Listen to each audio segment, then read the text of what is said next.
this. It is the moment you have been waiting for all week. NFL Chaos with Jeremy. Tonight, we are going to take from Tuesday our off-season moves. We're going to take the team that we've accumulated, and we are going to go into the draft with the current roster, which I will show you. But we're not going to do it alone. It's going to be done in a dual draft. I'm taking on my co-host for this show, Dom C. Before we introduce him, first, this. I like Hutchinson the best, and I don't think Linderbaum is worth a top 10 pick. Thibodeau slipped, and I am going to grab Thibodeau. The Giants took Khalil Elam. Good for them. Kenyon Green is a guarantee in my mind. He would be such a dream pick right here. Evan Neal is still on the board. I'm not going to pick with now. That 44 pick could be tight end. That 44 pick could be a good linebacker, a good safety. We could drop back one pick and pick up a second rounder for New Orleans. We got options here. Okay, now without further ado, ladies and gentlemen, he was here last week. You saw how brilliant he was.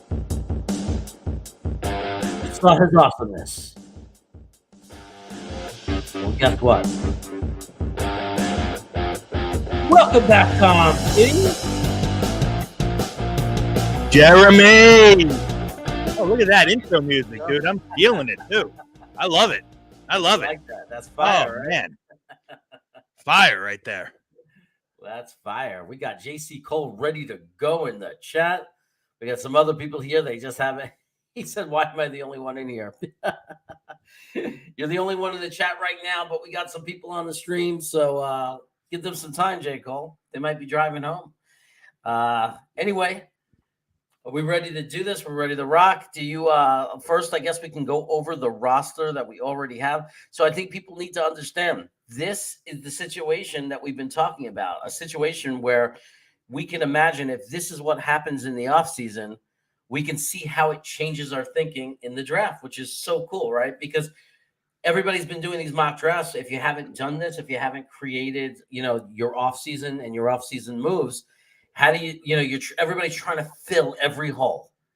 And it's like, we don't have to fill every hole. And I'm going to show that right now. After the offseason, I made some moves that erase some of those holes and allow us to focus just on our places of need. And next week, it's going to be your turn to make those moves. Well, I'm ready. So we got Braden from New Zealand in the chat. I got my brother is on his way to my house right now. He's on the I-5 heading north from Washington State. And we got Jonathan the Postman, John the Postman from Pure Adrenaline Fantasy Sports. What's up, Post? John Post. All right, so here's what I'm going to do. I'm going to share the screen, and we're going to go over the roster that we have now. Share screen. So hopefully everyone can see that. We'll read it out, though. So at quarterback, I re-signed Flacco for $1 million. Retained White. I think he actually cost like $4 million to keep White, by the way. Second round tender. It's about $4 million. Yep. So at edge, we didn't do anything except, the Jets already added this Bradley Anae. I assume that they added him for a reason, so I kept him around. Bradley Anae was a draft pick of the Dallas Cowboys, 5th round draft pick, played out of Utah.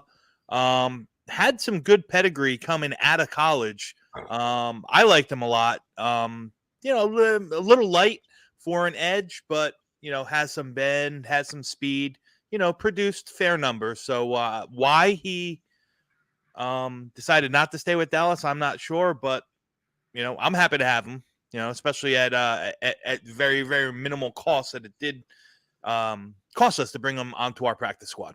Right. Didn't cost anything. If he doesn't make the team, it doesn't hurt us. That's right. So at offensive tackle, we stay the same. I re-signed Rankins and Fadokasi.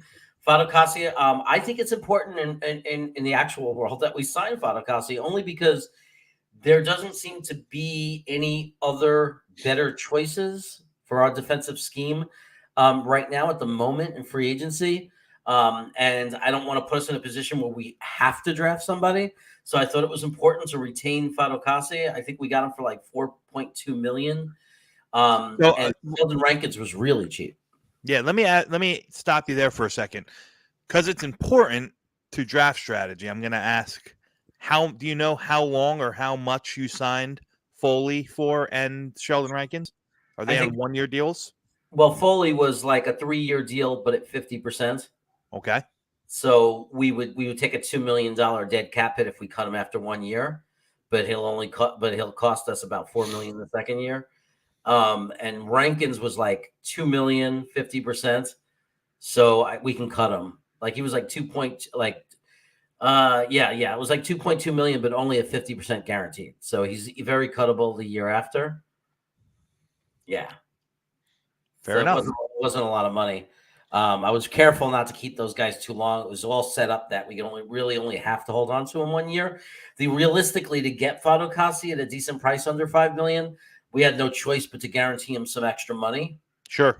Into next year. So like cutting him would be a dead cap hit the following year. So I'm hoping he would last for 2 years. Gitmo Bob wasn't a fan of my free agency. I highly encourage him to try it himself. It's not easy.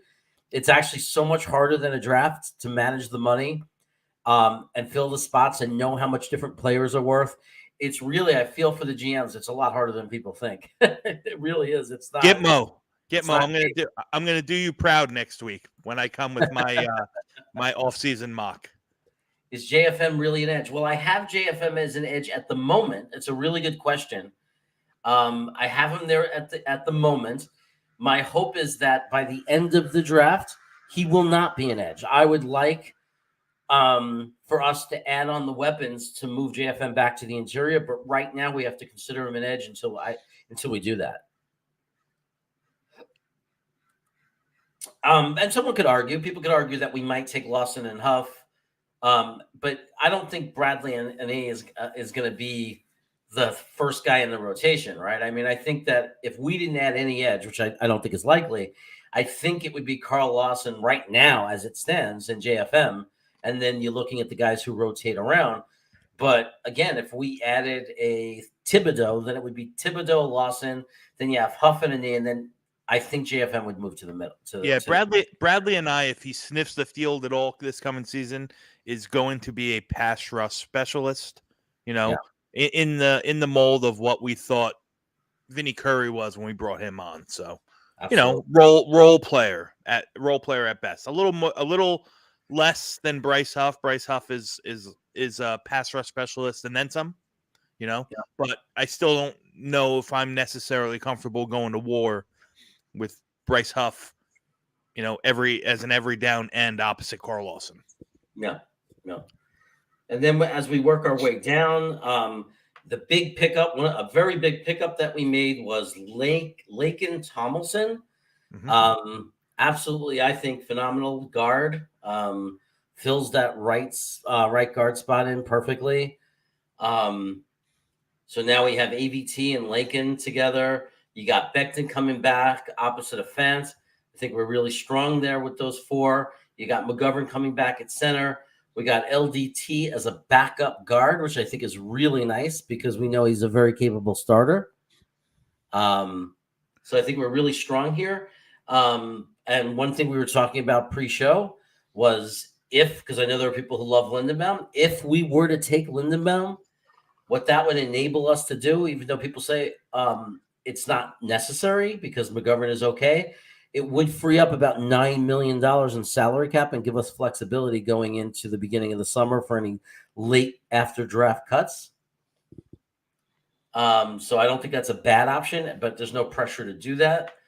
And then when we go to the linebackers, you can see we have a new name, Anthony Walker Jr.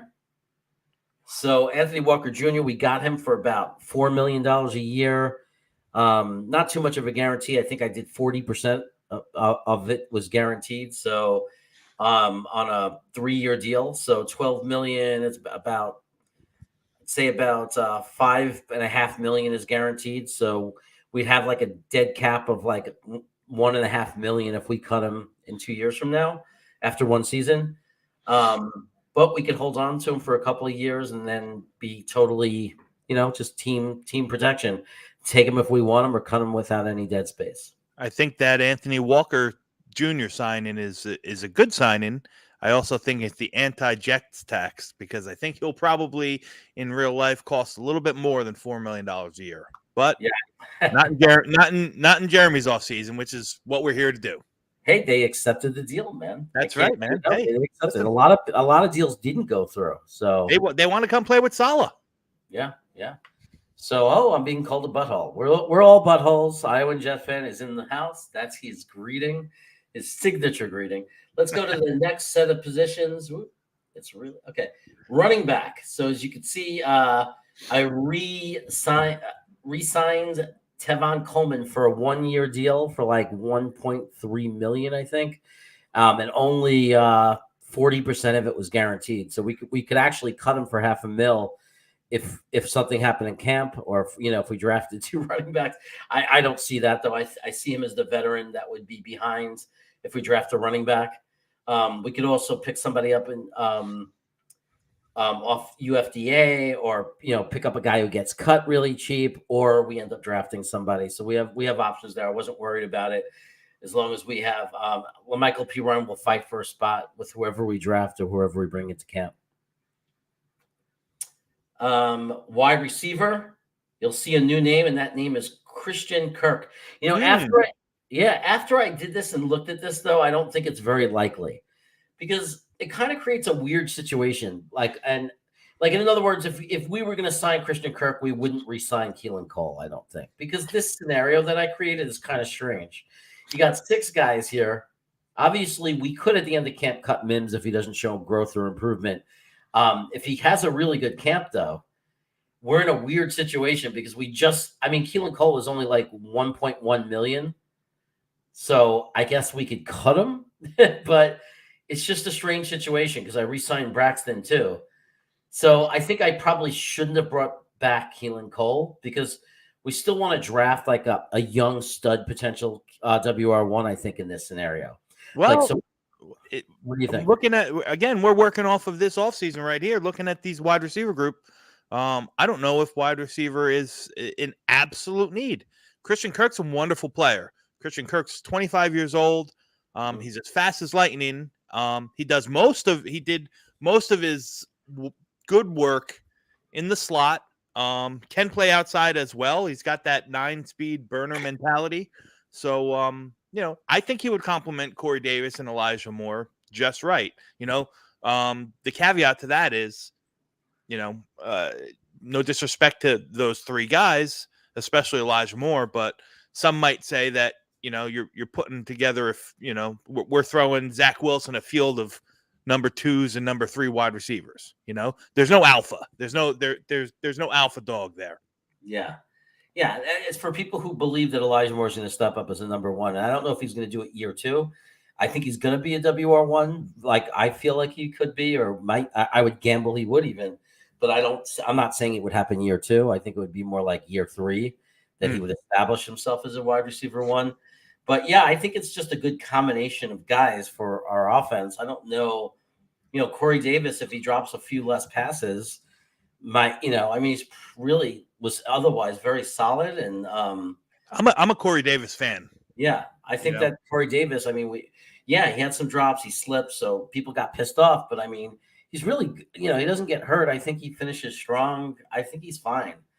Listen, if he doesn't get hurt, I don't think you question the necessity or the need to reach, or not, I shouldn't say reach, but to use super high draft capital on a wide receiver. Yeah.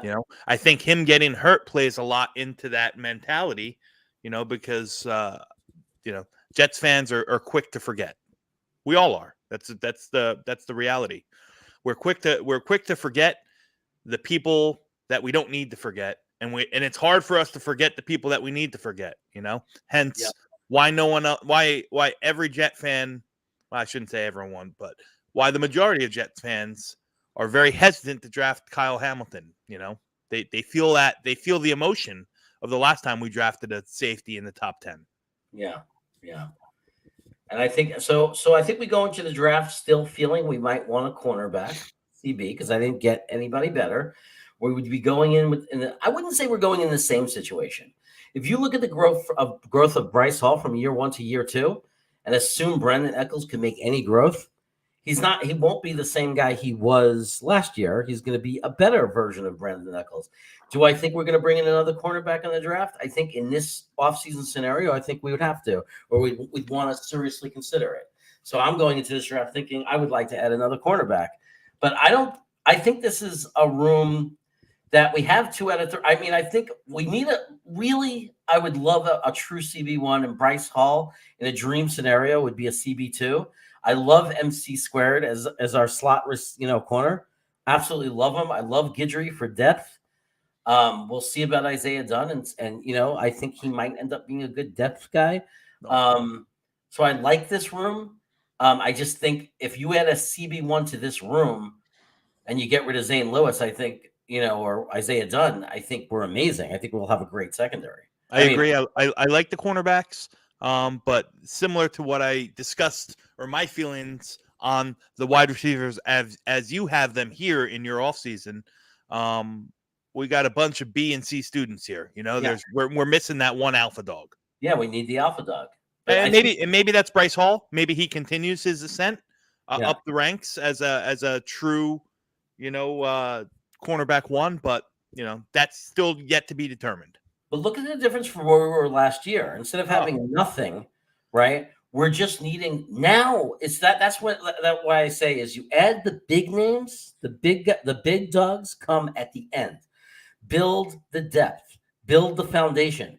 So what we're doing is with wide receiver and with cornerback, what you're seeing is a foundation. Mm-hmm. But now we have to get the premier blue chip players, right? We need the CB1. We need the WR1. Same thing here with safety. Look what I did. I added Justin Reed, right? So now we have a solid starter. Not a superstar, but a good, solid starter. Okay, we have Elijah Riley, who played well, but this is what we talk about B and C, right? What you're saying is B and C guys, no alpha dog here. Elijah Riley played okay for us. Great depth guy. Great guy to have on the roster. Maybe not the guy you want starting. Same thing with Ashton Davis. Not the one you want starting, but hey, he's good against the run. He can come in. He's not a complete liability. Yep. He's just maybe not the guy that we want if we want to be a championship team. And then Pinnock just doesn't have the sample. Doesn't have enough of a sample, right? Hey, he's learning a new position. Yeah, he's playing a new position, but he played it well. So listen, I give Jason Pinnock all the credit in the world.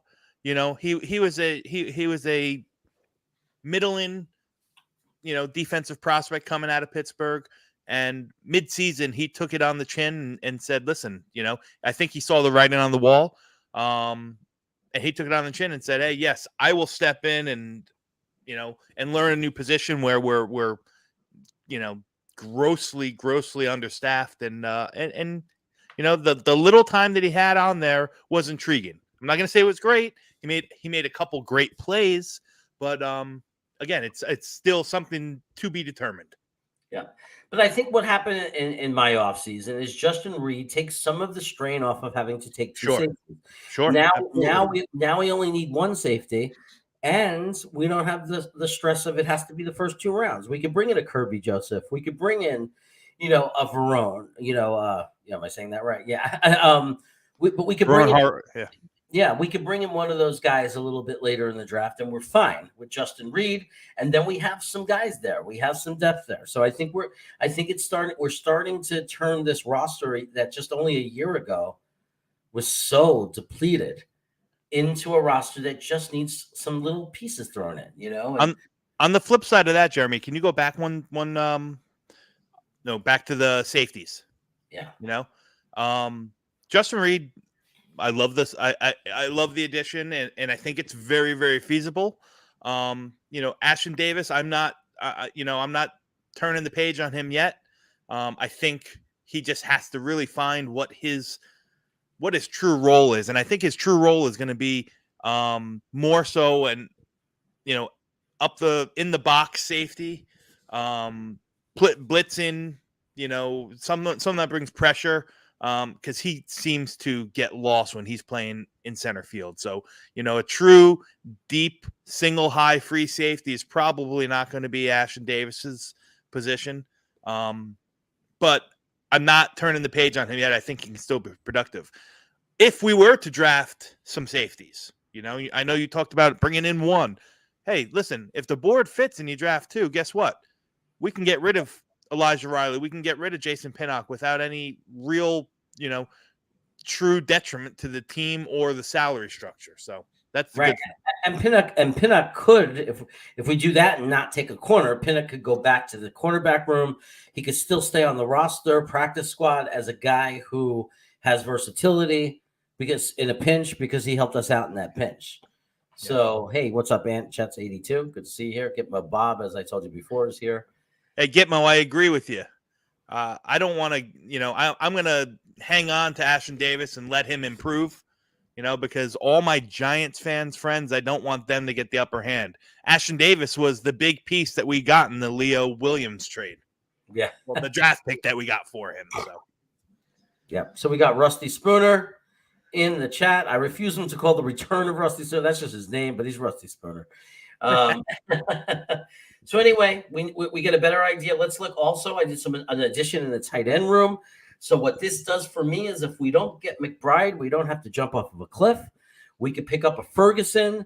We could pick up a help me out here. Cade Otton. Cade Otton. Yes, I like Cade Otton. Good receiving tight end.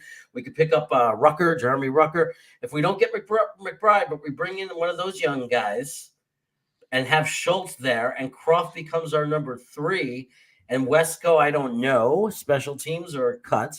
We'll see. It doesn't matter. Nobody really cares, except Green Bean.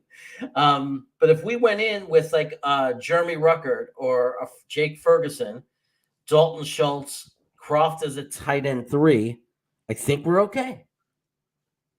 We're a lot better than we were. That's for sure. I think we're a lot better than we were because we know that seeing Dalton Schultz and Green would be, heavenly. Yeah, yep. And then a couple of roster spots. I held on to Hardy. I didn't cut him. We bring back Pinheiro, but Pinheiro is only $400,000 guaranteed. We can cut him if we bring in competition. The punter man stays the same, and we got our long snapper in Thomas Hennessy. So we do at the moment we don't have a backup center unless you consider Thomas Hennessy a backup center. The issue was that Feeney wanted way too much money. He wanted like over $3 million, and I was like, I'm not paying Feeney over $3 million. Okay, so I think the rule is with a mullet like that, nothing more than $1.5 million. Yeah, exactly. I tried to get him $1.5 million, and I even went to like 1.8. When he turned that down, I said, "Screw you, man. You're not a Jet." So anyway. So this makes me think less pressure on tight end McBride, although I would love him if he's there, but less pressure if this was to really happen. Just get one of the good young players into that room. It makes me think that we still need an edge. It makes me think that a defensive tackle, if we don't get anybody good, if we don't end up trading down and getting extra picks, we're okay for another year there. If we add some edge and we add something at linebacker. You know what this makes me? You know what it makes me think? Yeah. Go ahead. You know what it makes me think? Yeah. Your off season makes me think I can go into this draft if I'm JD and literally take best player available because there's no true gaping holes. Could you make some additions here or there? Yes. Can you improve somewhere? Some positions? Yes. Can you bring in that true alpha at some positions? Yes. But your off season tells me that I don't have a yearn or a need for anything. Now, people will have their own opinions, and some will say you should never draft based on need alone. But I kind of call BS on that.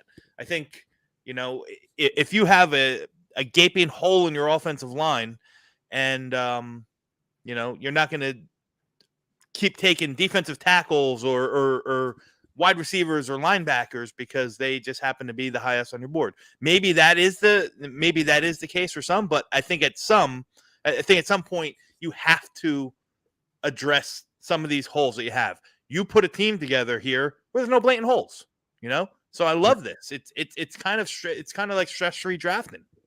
Yeah, that was what I was looking at work after doing it on the PowerPoint, and I started looking at this and I said, this even without the draft.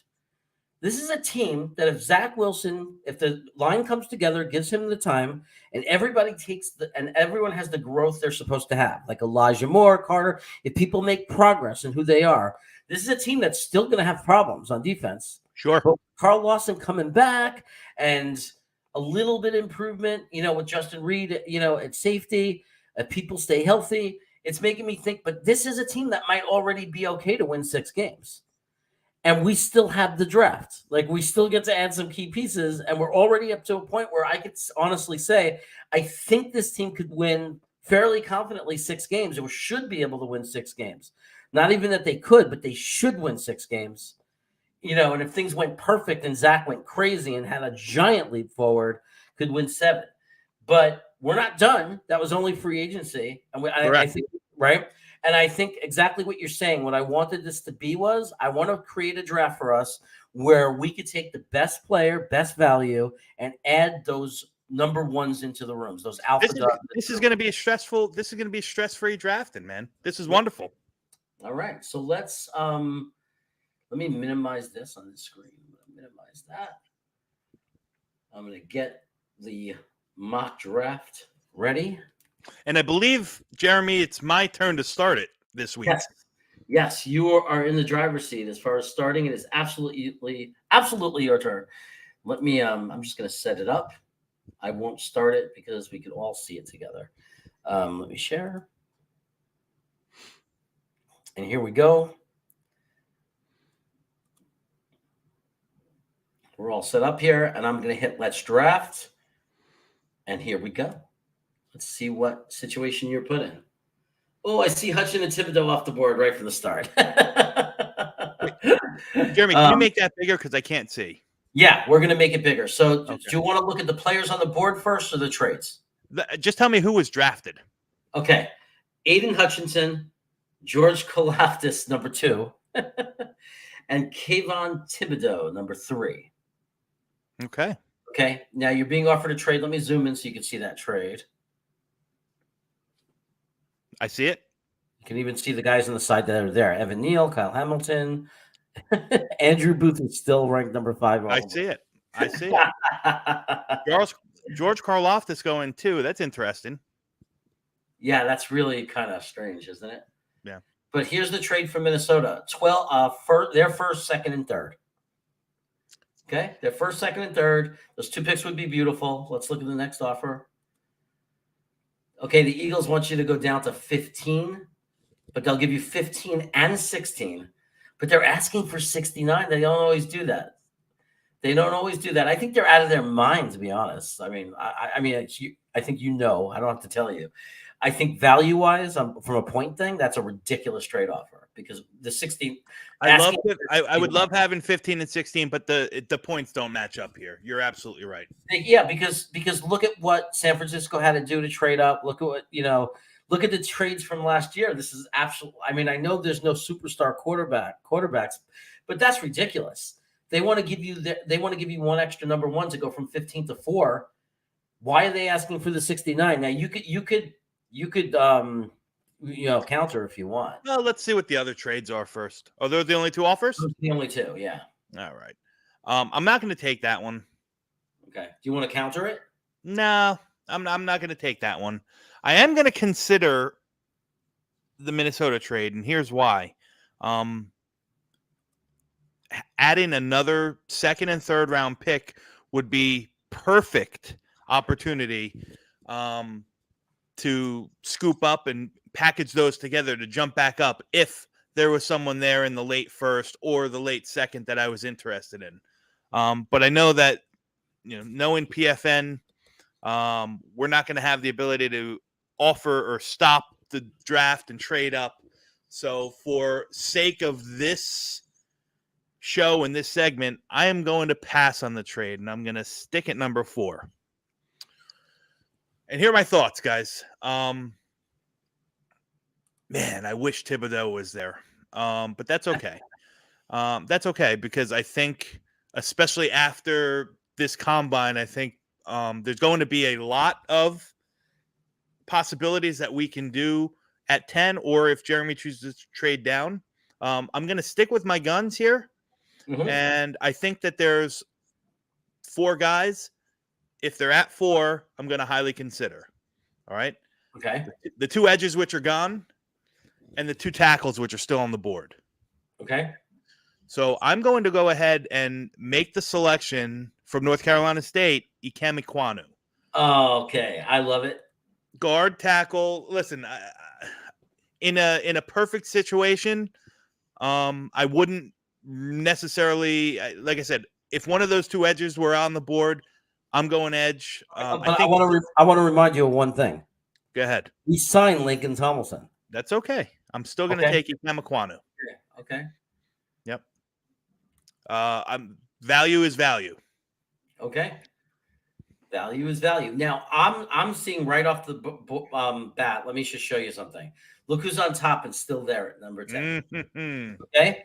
A lot of people want to sit there and say you can't take a safety. You can't take a safety. Kyle Hamilton at number 10. You want to talk about putting an alpha dog in one of our rooms? There's I don't think this is. I don't think this is even a question. Yeah, and I know some people like go crazy over this thing with a safety, but we're not at number 4 right now. We're at number 10. Okay, and people got to get over their freaking Jamal Adams trauma. Okay, Kyle Hamilton is not Jamal Adams. Yeah, like I will say this. I will say this. Kyle Hamilton didn't quite impress, or didn't really show some of the attributes and skills during the combine today. He ran a little slower. He looked a little stiff. He still was, those athletic traits were still through the roof. I think the guy had like an 11-foot broad jump, which just shows his athletic abilities. But he looked, like he was still, he looked like he was hurt almost, especially when he was running his 40. So, I'm not trying to dissuade you. I'd probably jump on that. If Kyle Hamilton's there at 10, I'll jump on it. The only painful thing, and I'm not going to say it's not causing me a little bit of pain, is when you see Stingley and Sauce Gardner there. Mm-hmm. They're in your number 1s in the cornerback room. There's your cornerback alpha dog. But Kyle Hamilton at 10, people can scream at me. They can rage at me all they want. I don't care. When you see what a safety like this is going to do in our secondary, a guy who can stuff the run, sideline to sideline, pass coverage, and guess what? Not only is he going to catch the ball when it's thrown to him, unlike Jamal Adams, he's going to go up and make catches you're not going to believe. He's going to be a turnover machine. This is what our defense needs, not only from the perspective of having a great safety, but from having finally a playmaker that can cause turnovers. Mm-hmm. That's what Kyle Hamilton is. He's going to get us the ball back. Yeah. I'm taking Kyle Hamilton. I want an impact player, and to me, he's an impact player. Beautiful. Now, I know a lot of the people in the chat are going to probably be concerned because we left round 1 with no edge, but this is an extremely deep edge class. And really, however you have your top 3 to 10 ranked, you're going to have the shot at getting 1 or 2 of these guys, because I'm not opposed to the concept of doubling up at the edge position. So I see a guy right there on top. I see another guy we were looking at the other day right there. I see a guy right behind him. I see some edges on this board. Yes. I see some edges on this board that might not even be there in real life. So I see some value guys. But let's look at these draft offers. Denver's saying trade back 5 picks. Okay. And we'll let you go up, 25, 30, 40 picks, 41 picks. And from 116 to 75 in return. The other offer is Buffalo saying trade down to 44 and we'll just give you a 106. Kick rocks. I don't draft in division. We're gonna reject that one. I am. So Denver saying give us your 35. We'll give you the 40, and we'll let you up. You can upgrade your 116 to 75. Okay, so here's my thoughts, guys.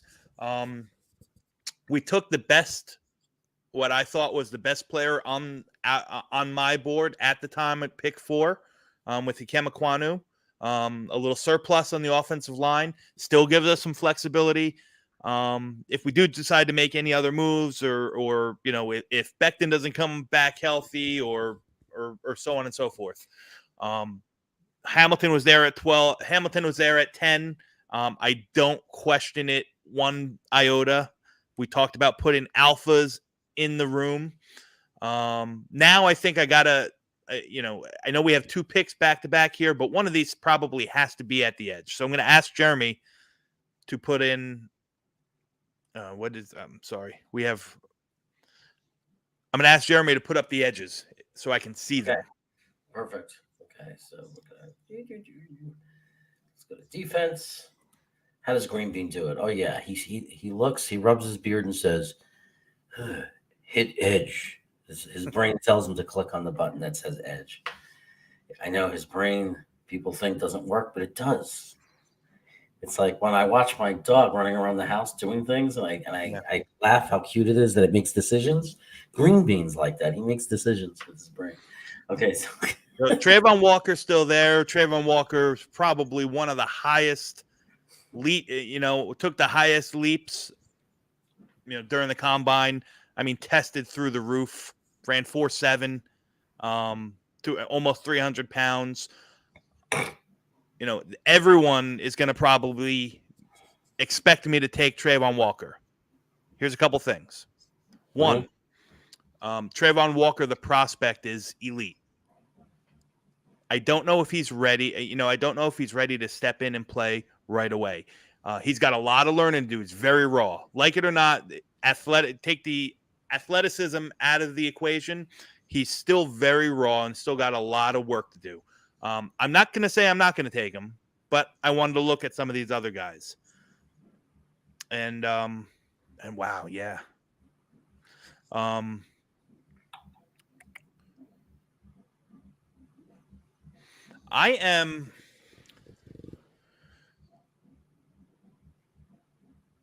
torn. You know what I'm going to do? Here's what I'm going to do. I'm going to take the Denver trade. Okay. I'm going to take the Denver. Actually, counter it back. See if he can move that, whatever the second pick that we're given. Yeah. To 146 instead? Yeah, let's see if they'll take 146. And here's why, guys. The depth right there on that board is still plentiful. There's 2 guys there that I love outside of Trayvon Walker that I still think are going to be there if we move 5 picks down, and we're gaining a 3rd rounder, which is going to help increase the overall depth of our roster. So I'm going to go ahead and make that trade if they'll take it. Okay, they declined it. Okay. Do you want to try? They could still have our 116, but we get their 64 instead of their 75. Yeah, try that.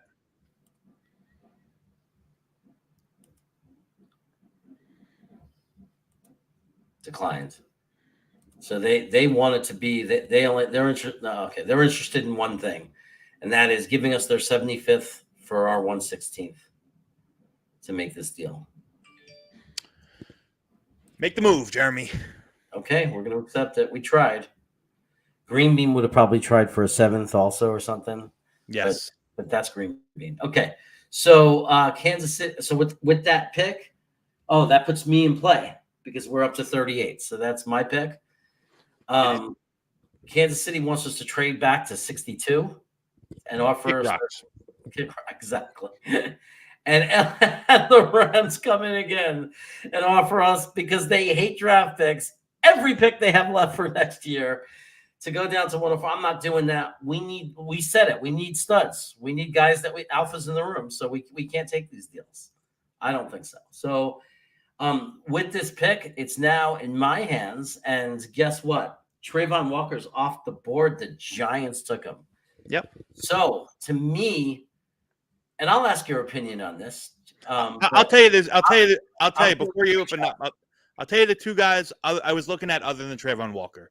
And again, guys, this has nothing to do with Trayvon Walker. Realistically, I don't think he'd ever be here for the Jets come this scenario. But the 2 guys that piqued my interest, all offseason and definitely through the combine, are Boye Mafi and Ebiketie, Arnold Ebiketie from Penn State. Those guys they tested elite. They have the bodies, they have the makeup, they have the production during the season. I think, I think that both of them would be phenomenal fits, and are more, or more ready to produce now and be productive. Again, there's no denying that Trayvon Walker is an outstanding athlete and going to be a great football player, but he's still a little raw, and that scares me. Again, the idea with these picks is we're going to bring guys in that are going to make a difference, right? That can produce. The last thing I want is another Quinnen Williams. I like Q. He's a good player. He's a borderline great player. But he was drafted 3rd overall based on his athleticism at the position and potential. That potential has yet to be lived up to. That's what scares me about Trayvon Walker, which is why when I asked you to look, like I wanted to make sure or see where we were. But Boye Mafe and Arnold Ebiketie are two guys that I absolutely love. Okay, I did not. I love Perion Winfrey. I'm not going to lie to you; he's still on the board, Perion Winfrey. Mm-hmm. But I didn't bring back and retain Rankins and Fadokasi to take Winfrey and lose out on Trey McBride. Knowing we need an edge and that the two guys we like are going to be there, probably they both won't go because we only got 2 more picks to get down to where you're picking. I'm just going to take McBride before we lose him, and I'm going to turn our tight end room from a crappy room last year to one of the best in the NFL with Schultz and McBride and Croft as a number 3 tight end. Okay. And I'm not going to take any of the trades, so you can deny it. You can just reject them all. Right now is where I want to secure my edge. And John Silva, Mafe can't hold Trayvon's jock. Well, you know what? My guess is Mafe's a big boy, and my guess is he probably could hold the jock, amongst other things. But Boye Mafe, listen.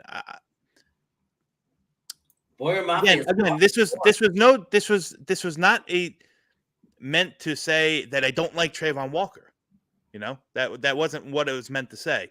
I watched the tape on both of them. I know both of their games pretty well, and I think Trayvon Walker is everyone's love for Trayvon Walker has all of a sudden risen as he over the past day and a half, which it should to an extent. You know what I mean? The game's not played in shorts and t-shirts. And it's not, it's done on the field. Trayvon Walker is a wonderful player, but Boye Mafe is as good, I'll say it. I think Boye Mafe can be a 10 to 15, sack guy in a very, very short time. And do I expect it as his rookie year? No, I don't. But I think over time, I think he has the ability to be a 10 to 15 sack guy. Great bend, great motor. His coaches, his teammates love the guy. And I think that, I know that, the JD and the Jet Scouts have already started sniffing their nose around him as well. And from what I understand or from what I read, I don't hear anything, but from what I read, they seem to feel the same way. So with this pick, we're going to take Boye Mafe. Okay, I love Boye Mafe. I love Boye Mafe, and if you ask me, if we get our boy back healthy, if he comes back, Carl comes back and he's okay, and you got Boye Mafe, and you got our boy Carl back and his ankle's better, I think we greatly improve our pass rush. You still have Huff, on the edge there. So I like it. I think it's fine. And I think Boye Mafe is going to be good and contribute right off the bat. I do. Yep. So we got the 69 pick now. It's my turn. Indianapolis wants to go down to 82 and give us their 121. The Giants want to give us their 81 and have our 163 upgrade to 111. I think I'm going to reject those. because I think we're at a point where we need to take players that are still up on the board. So there's a couple of things that I'm looking at. I see Devonte Wyatt is still there, kind of just teasing. But I think I would like to look at the cornerbacks and the wide receivers that are still on the board at this point. So I'm looking at defense, cornerback, and the only one I see that really jumps out that I would even consider anywhere in this area is Kobe Bryant. Didn't have the best Senior Bowl, but that doesn't totally erase everything he did. He was picked on a lot opposite Sauce Gardner. They threw at him a lot, and he was a lot of ways overshadowed. Right? People don't realize he did a great job. That was phenomenal. Yeah, he did a really great job. He's really, he's a great player. He has great numbers. When I go to wide, he was the Naismith defensive back of the year in college football, or not Naismith, Dope Walker. Excuse me. But I'll tell you what I'm doing. Someone's saying George Pickens. I don't take George Pickens here, guys. Sorry, I don't take George Pickens here. This is an easy choice for me. A very easy choice. I didn't realize he was still on the board. This is when I grab Christian Watson and run home laughing to the bank. Okay. I take Christian Watson with nobody who's talking me out of that pick because he's 6'4", 6'5", runs a sub 4.3. The guy is absolutely going to be a star. I want this guy on my team. I want Zach Wilson throwing the ball to that guy. Can't argue the pick. So now we go down to pick 75. Do you want to do a review of who we have? Sure. Go ahead. Okay. So we're at pick 75. And then we have 110. Remember, we don't have our 116. And then we have some bottom end picks, 146, 163, where we might be able to find some hidden gems. But this is our last premier top 100 pick, 75, and it's all yours. It's in your hands. We do have some trade offers before you make that pick. Miami, I know you're picking. Scratch Miami. Seattle. Scratch Seattle. Okay, Seattle doesn't realize yet. We don't take trades with Seattle unless we know we're fleecing them. Okay, so, look, I see Alex Pierce. Do we double up on right now? We have too many wide receivers. George Pickens is still there, which is going to piss people off, but I'll let you talk. It's your call anyway. So you tell me what you want to do. Let me show you the board. That's the big board. And if you want to talk about value, remember we're at the 78th pick right now. You know what? It's going to be hard to pass on Devonte Wyatt. He'll never make it to this point in the third. And considering we're still on that whole draft best player available, he makes sense. I'm looking at the linebackers they're going through. Quay Walker, who I'm a big fan of, didn't have the best combine, but still was a phenomenal player at Georgia. I saw Brandon Smith, who did have a phenomenal, tested through the roof combine. Although I'm not a big fan of I wasn't a big fan of his game at Penn State this past season. I thought he was much better last year when he was kind of playing a different position, more of a rover. Can you flick on the linebackers there? I'm telling you guys right now, I'm torn between drafting a linebacker, even though, in this situation, Jeremy did pick somebody up. Who'd you pick up in free agency? Walker Jr. Yeah. So we do have Walker Jr. So, in the situation that we're dealing with right now, I don't know how big of a need it is. I see what you're doing with Leo Chanel. That's fine. But I can't see those, Jeremy. If you can make them bigger from the top. Oh, sorry. Okay. Ooh. Damone Clark had a great Shannon Tyndall, Damone Clark. They both had phenomenal combines. Asamoah is a stud. Quay Walker's still there. Brandon Smith is still there. I'm going to go ahead and pass on the linebacker because I think we're going to be able to secure ourselves with those names there. I think we're going to be able to secure ourselves one with our next pick, which is half a round away. Yeah, it's like 107. Yeah, half a round away. Can you click on the running backs, please? Sure.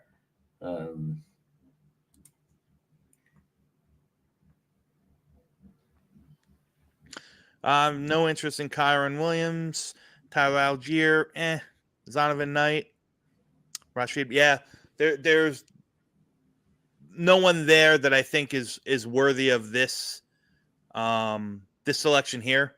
There's a lot of guys that I like there. I'm gonna go ahead. I'm gonna go ahead and take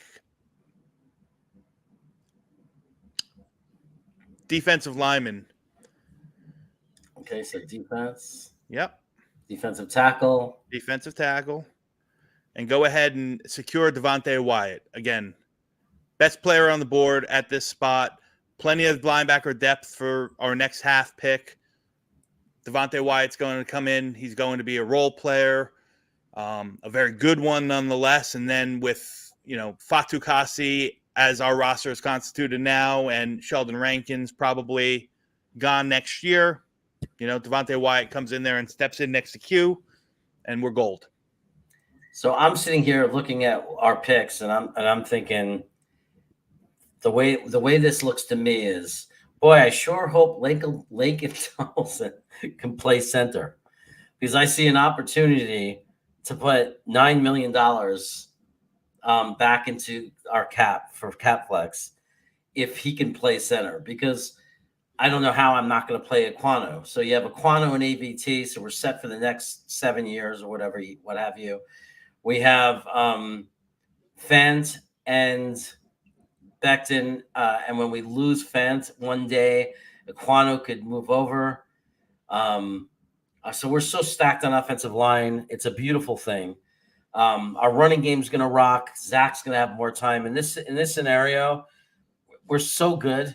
We're sitting so pretty. Kyle Hamilton is the alpha dog we're talking about safety. With Justin Reed and Kyle Hamilton, oh my God, right? You choose who you want to hold on to. Ashton Davis, Elijah Riley, Pinnock, who has versatility, but boy, are we strong at safety. Trey McBride, now we have our tight end, one of the future. First year, we have Schultz, which is great for the first couple of years. When he eventually goes away, we have Trey McBride, and then by that time, we can bring in somebody else to train under him. So we're great at tight ends. Boye Mafe, I love at edge. I do. Getting Carl Lawson back at full strength is the most important thing in this scenario. But assuming we do, Boye Mafe, Huff, I think we're good, especially getting Devonte Wyatt, having him with Quinnen Williams, having Fado Kasi and Rankins. I think we're going to have a great, very strong rotating defensive line. I think adding Christian Watson along with Kirk, with Elijah Moore, Corey Davis, Braxton Berrios, who I was able to sign in that offseason. We're looking great at wide receiver now. It completely gives us that other element. You have Mims fighting for a job. Can't ask for more than that. So I think we're doing really well. We're building a really strong roster now. We're starting to get those rooms with studs, right? We're starting to put alphas into the rooms. Sure. I still don't think we have an alpha cornerback, but that's okay. I didn't think the second year into the rebuild we were going to fill every hole perfectly. But remember, we coach guys up really well. So let's see who we got at cornerback that's still there. See if there's anybody we like. You got to make it bigger, Jeremy. Oh, sorry about that. I don't know. Taylor Britt actually ran phenomenal in the combine. I don't know, I'd be lying if I knew much about his game. He's just a prospect that I didn't do a lot of work on. Alante Taylor, again, very raw, was a wide receiver for many years before making the switch over to the defensive side. He's long, he's smooth. He understands how to play.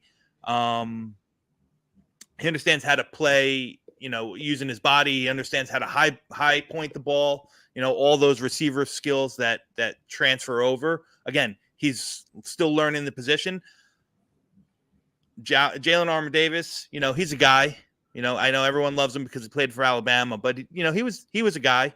He was good, nothing crazy. Castro Fields, I like Castro Fields. I think he's he has the opportunity to play to be a ball player. he played a lot of press man, and I don't know how much he would be asked to play press man at the next level, especially in a Ulbrich or JD scheme, or Salah's scheme. Josh Jobe, I'm not, I'm not a huge Josh Jobe guy. Take away the fact that he played at Alabama, and that's all you need to. That's really the best thing that Josh Jobe has going for him. So I want to see if there's a guy who can make a bigger impact on our team. And I think I might see a guy who can do it, who can make a real impact on the team. Okay. I'm going to zoom in. I'm going to show you. I see two guys I kind of like. I'm going to look at that room too, specifically. But I'm looking at Rachaad White, and I'm thinking he could really help our running back room. Rachaad White's a good player. I think he's, more of a third down receiving back than he is an every down or between the tackles kind of guy. But again, he's a great player. Yeah, I'm sure James Cook is still there. Brian Robinson could be that power back, right? Brian Robinson is that's going to be his forte. That's going to be his role. He's going to be that short yardage thumper in between the tackles, moving bodies with, physical ferociousness. See, the problem I have with that is I know what Green Bean's going to say. Why do we have to draft that, man? When we got Pirine, he loves Pirine, and it's true. His tape proves it. When Pirine gets hit, he doesn't go down right away. He could be a power back, but James Cook ran great too. He's probably the second favorite Georgia running back that was on this roster this year. But again, is he a 3-down back? I don't know. Dameon Pierce, I don't have to say. I know, Jeremy, that Dameon Pierce I'm a big fan. I have him, up there in my top 3 in all the running backs. He's a little bit different. He's not, he's fast, but he's not very quick. It takes a step or two for him to get moving, but he's got good long speed. I think he'll fit very well in a zone-based, a zone blocking scheme, because he's a guy that goes one cut and go and is a big boy. Yeah. But again, to your point, we might have that on the roster already. Yeah, there's no one that makes me excited as I want to add to the linebacker room. And I see Troy Anderson sitting up there. And I'm more of a Leo Chanel fan, to be honest. Well, listen, I'll tell you this much. If you chose probably any of those top 4 or 5 linebackers that are listed on that listed right there, as a Jet fan, I'd be super stoked. Yeah, I'm trying. The only problem I have with Leo is I wonder if he fits into our scheme. Because isn't he? Because isn't he a really good blitzing linebacker? Leo's a big boy. He's a big boy, and I think he's more of a first and second down guy right now. He's a guy that's going to get at him, blitz him. A lot of these guys kind of flop back and forth between true scheme fits, but I would kind of peg Leo Chanel as a perfect inside linebacker in a 3-4 scheme. Someone who blitzes, a 3-4 scheme, kind of like what Baltimore did, where they're always blitzing the middle linebackers. I could see Leo Chanel that. He's going to have limitations in, defending the pass, which I think is going to be hard for him to get on the field early because of that. But on the same token, Leo Chanel would be a great pick because I think this is going to be probably our last year of Mosley, if I had to guess. Yeah, I want a dog that we could stick on the quarterback, and I love his get off. That was the one thing we couldn't believe in his highlights. As soon as that ball is snapped, it's like he's there. It's like the guy is an animal. Yeah, Shannon Tyndall's another guy. He's ridiculously good. But I think he played. I think that Georgia defense was just ridiculous last year, and he played a lot more of a kind of like a big nickel or a rover than more of a traditional linebacker. They used him in specific sets, but athletically the guy's gifted. And then Troy Anderson, again, he's another guy who played offense for the start of his collegiate career, and he's just learning the position. I think he ran 4.4 something. I mean, sick. Yeah, that's sick. Yeah. My But God, again, he's still learning the position. So they're probably all, I don't know if you have anyone here on this list that are plug and play, but you have guys on this list that are would be great additions to the defense. Yeah. I know Leo the best, so I think I'm going to grab him until I learn more about the other guys and get excited about them. But Sure. Leo got me excited. I love his highlights. So people think Anderson is faster. Yeah, but I like Leo's get off on the line of scrimmage. Let me go back to all for you. We'll see who's still there. Dallas wants to give you their 167 and their 176 for our last pick, 146. Nah, I'm not interested. Okay, we're going to reject that. Let's look at the big board first. I did not take a running back yet, just so you know. And by coincidence, the top 3 guys on the board are running backs. But if you want to look at a different position, let me know. No, I don't need to look at a different position. I know the cornerbacks that are there. My choice right now comes down to probably Jalen Armour-Davis and Dameon Pierce. And thinking of what we have as your offseason constituted our roster, I think the bigger need right now is to fortify the backfield. So I'm going to go ahead and take Dameon Pierce, running back from Florida. Like I said, he's a perfect scheme fit. He's a bruiser. The guy puts his head down there, had 35 or some odd catches last season. So he's got decent hands. Again, he's not going to be the fastest guy, but he's also going to do a lot of the things that Michael Carter can't. And that's really grind out with physicality, those tough yards up the middle. Yep. And I'm going to, we do have another pick, and Arizona's offering us a bomb. That's the typical, we'll dump everything we got left for your pick now. For one valuable guy. I think there are still enough guys on the board to say no to this. Yeah. I'm trying to think there's guys I like. I mean, I like Kyle Phillips.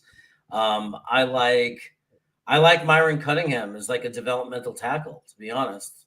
I liked what he did. So I don't hate him. There's also a center, if we want a developmental center, in James Empey. That was Zach's center. Yeah. At BYU. Yeah. I mean, there's a guy. I mean, he's a little older, right? If he's from BYU, yeah. He's probably 23, 24. He's a guy. He's okay. He's nothing special. Yeah. He would be, he would be probably, this is the area that he's going to go. 6th, 7th round, maybe an undrafted free agent, but yeah. I like what Eminon's saying right here. Double dip where? He wants to double dip on tight ends, and I think he wants Kolar, but you know what? Kolar did not impress lately. We were all big on him, and lately it's been nothing good for him. Like, no good words. So I don't know. Well, I think you got to remember, this is not this, we double dipped at the position when Jeremy signed Dalton Schultz in free agency, and we just spent pick 36 on Trey McBride. So in essence, that is our double dipping at the position. Yeah, I mean, we got Schultz, we got McBride, we got Croft, who I brought back, we got Kenny Yeboah. I mean, it's like, where do we even put a 5th guy? I mean, because we got Kenny Yeboah, we got a veteran in Croft, right? We got a seasoned guy in his prime in Schultz, and you got McBride, you got the stud. We just don't have room for it, right? But It feels like we have room for another tackle in Myron Cunningham. It feels like we have that. I don't know if there's any corners left worth taking or looking at. Who are the corners on the board? I'll show you. I mean, the highest guy is Sean Jolly. Appalachian State, correct? Yeah. Marcus Jones, a good player. I don't know why PFN must have upgraded their rankings. Mark, he's a good little player. I don't know why they dropped him all the way to 177. I don't know. It's saying good things about him. He has solid footwork, good ball skills, can track the ball and position well to make plays, competitive at the catch point, actively seeking to disrupt receivers. Why does he run? Then explain why he's ranked so low. That I couldn't tell you. What the hell? Just go for it and see if they can coach him up and make him somebody. He's a good ball player. Oh. They wanted me to look at safety. I already got Justin Reed and Kyle Hamilton. What do you want from me? We got Elijah Riley. We got Ashton Davis. We got Pinnock, who looked good in the position. It might be somebody. I think we're good at safety. So here's our draft. Oh, we didn't build any capital for next year, just to let you know. So let's go back and let's remember what we did, okay? Because we now added Lincoln Tomlinson and Icky to the offensive line room. So we are done there. I mean, like, it's looking really good for us at offensive line. Kyle Hamilton now goes with Justin Reed. So we turned around the safety situation. We turned around the offensive line. I mean, we could be a top 10 offensive line easily, I think. Yeah, and if you told me that we had a safety room going into next year with our top 3 rotating safeties, Justin Reed, Kyle Hamilton, and Ashton Davis, sign me up. Yeah. Then we go Schultz and Trey McBride at tight ends. Look how many rooms we've improved. Look at these rooms. Oh my God. Look at the turnaround from last year. It's absolutely outrageous. You get Carl Lawson back and you throw on Boye Mafe. Mm-hmm. You hope he pans out. And he might pan out to be a guy who gets 12 to 16 sacks. Which would be I don't know about year one, but let me tell you, Boye Mafe is a player. Yeah. Boye Mafe is a player. He might get 8 to 10 year one. Listen, your mouth to God's ears. Christian Watson, who I think could be a true WR1. I like it. I like the pick. I like the player. Let Elijah Moore develop into a WR1 and let this guy develop into our next Altoon. Devonte Wyatt, who if he fell to 75, I would look to the heavens. And then we go to the lower tier developmental guys, right? But Leo Chanel, man, he could be a really good, effective linebacker someday. That gets to the quarterback for us and gets, stops the run behind the line of scrimmage. Good against the screen. He's really fast, quick reactor. Damian Pierce, I know he's your guy, right? Good, strong. I'm a Damian Pierce fan. Yep, for sure. Yep, especially in the area where we took him. I mean, that's listen, running backs are always the idea or the days where running backs are drafted number 2 overall, like Saquon Barkley, or even in the higher end of the first round, are probably gone.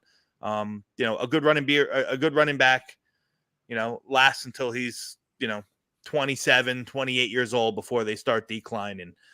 So you get 3-4 years, cycle through, rinse and repeat. So, where we hit I think we hit the nail on the head with Michael Carter.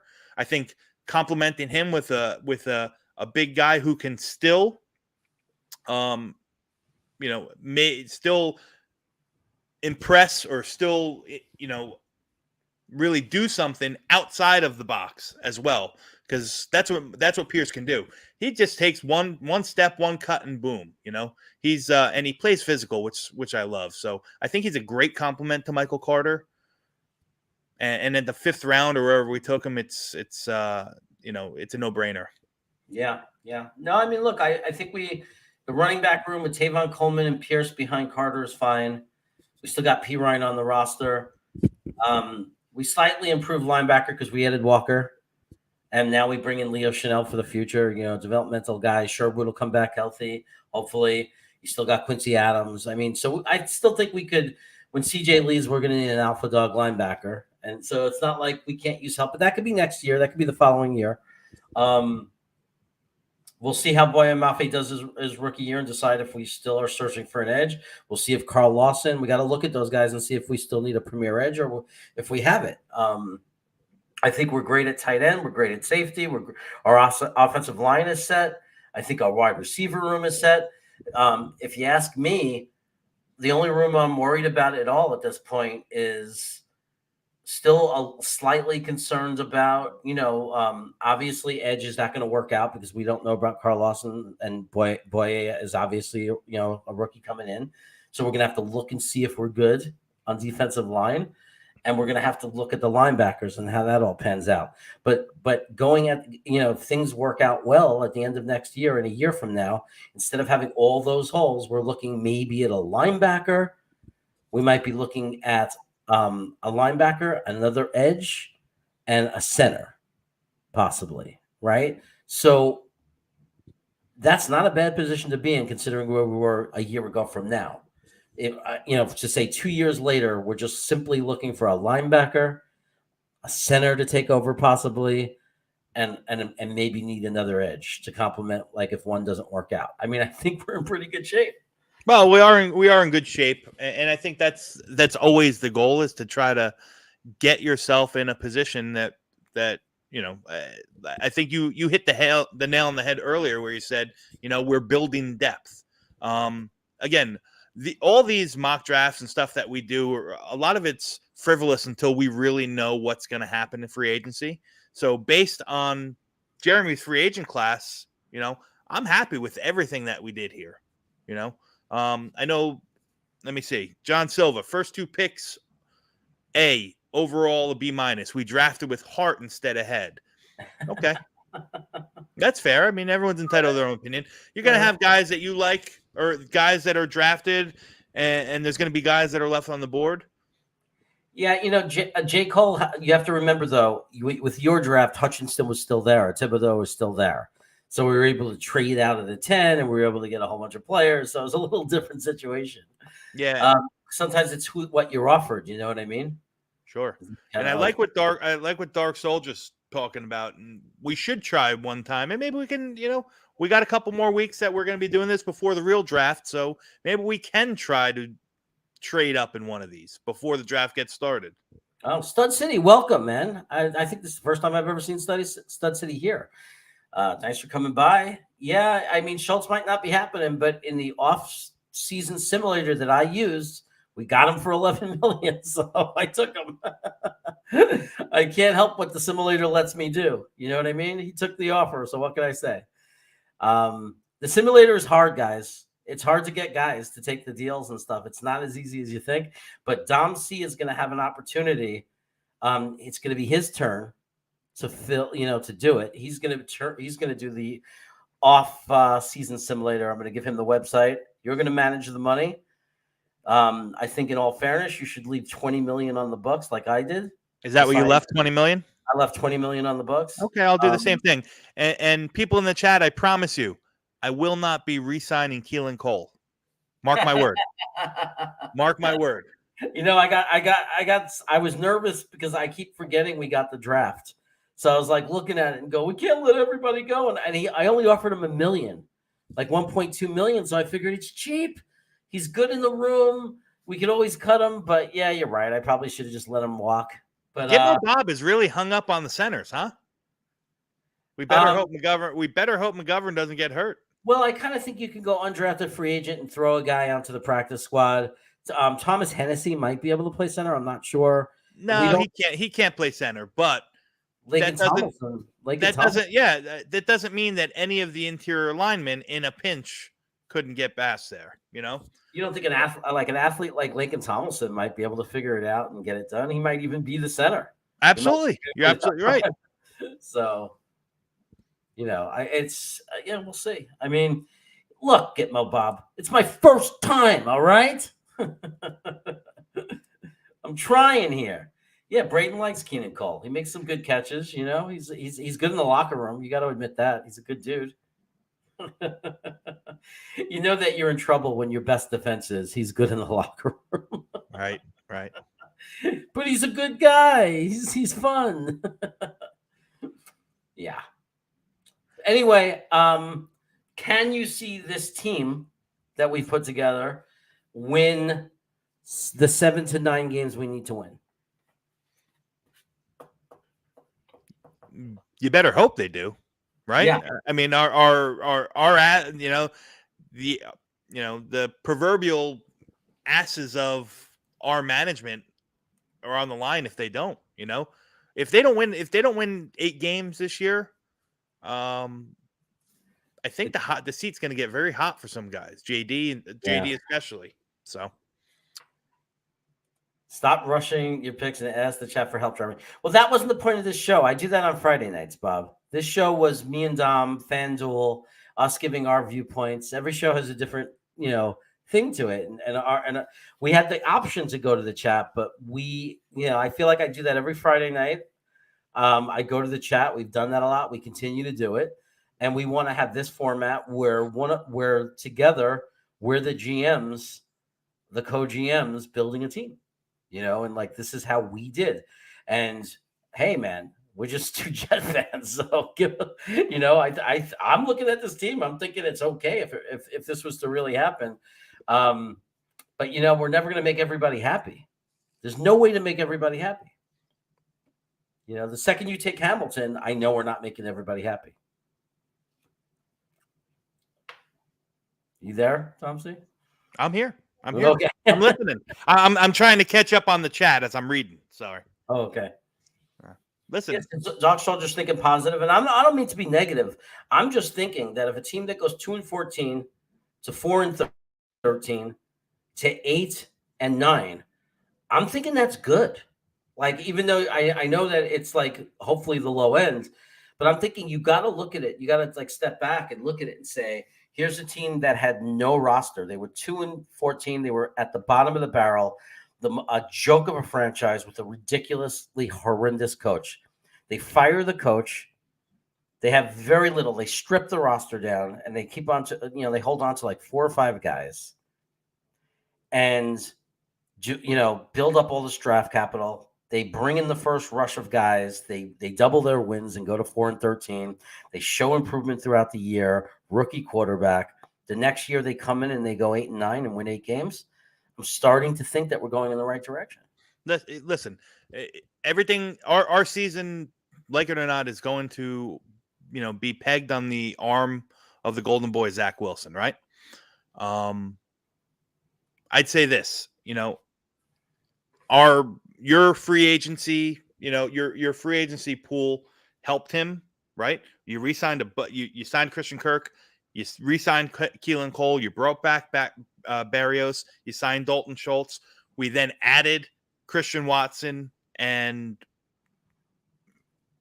Trey McBride. We added those guys. So I think we're supporting him there. We gave him more protection up front. We made some strides on the defensive side. We filled in some holes. So, we're going to go as far as our quarterback could bring him. And I think if we're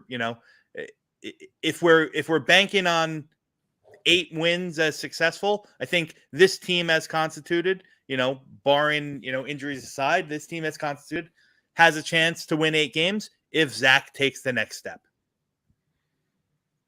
Yep. So is Braden asking me a question? I'm sorry. Braden, what's up, pal? Hey, Dom, who's your 4th highest rated defensive end? My 4th rated defensive end. So obviously, I like Thibodeau and Hutchinson 1 and 2. Jermaine Johnson's probably my defensive end 3. And after that, Karlaftis, I'd probably say is my defensive end 4. Trayvon Walker's great. Karlaftis is great. I really like the kid. I like the kid Thomas from San Diego State. I think he's a player. I think Boya Mafi's phenomenal. I think that, but I still think that this is probably a double-headed monster. It's deep, but the top 2 are in a tier by themselves. Anyone else, you can ask anybody else, and 3 through 10 might be just different. Could we have had Johnson at 10? Gitmo's asking. I think so. I'm pretty sure he was available. Let me look. We'll look at full results. Mm-hmm. So it was Hutchinson, Karlaftis, Thibodeau, Aquano, Andrew Booth Jr., Matt Corral, Evan Neal, Chris Olave. 9 was Malik Willis, Kyle Hamilton. When did he go? He went at 23 to the Cardinals, right after David Ajabo, who went 22. When did Lindenbaum go? Lindenbaum went 26 to Tennessee. My God, can you imagine Henry running behind Lindenbaum? That'd be crazy. Miami gets Trevor Penning. That makes sense. I think Trevor Penning's going to go way before Miami picks in the real draft. Come real draft. Yeah, he had a really good combine. Yeah, he had a good Senior Bowl. He had a good combine. He didn't hurt himself, put it that way, at the combine. But I think he's a guy that's going to go in the top half of the first round. I wouldn't be surprised, I should say. They had Jahan Dotson going to Detroit at 32, and I could see that. I could see him slipping into the first. Absolutely. Yeah, totally. Yeah, no doubt. So look, somebody said something about none of this matters because JD's in charge. At the end of the day, yeah, absolutely, man. We're just having fun, right? We're just seeing what's possible. Agreed. Yeah, it doesn't matter who we pick or what we do. We're just trying to get a feel of what's possible, what's realistic. Can we fill all the holes in this offseason / draft? And we don't know what's possible for real. We don't fully know because we don't know who's really going to get picked. Well, for all we know, McBride is going to get picked in the top 27 picks and be gone by the second round. We don't know. We don't know anything. So we're just. So I see a couple comments here on Trevor Penning.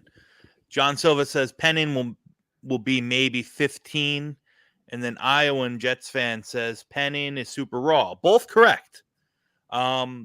So in my first mock draft for the piece of the pod that's going to be put out on greenbeanjetsfan.com from all of Green Bean's content creators.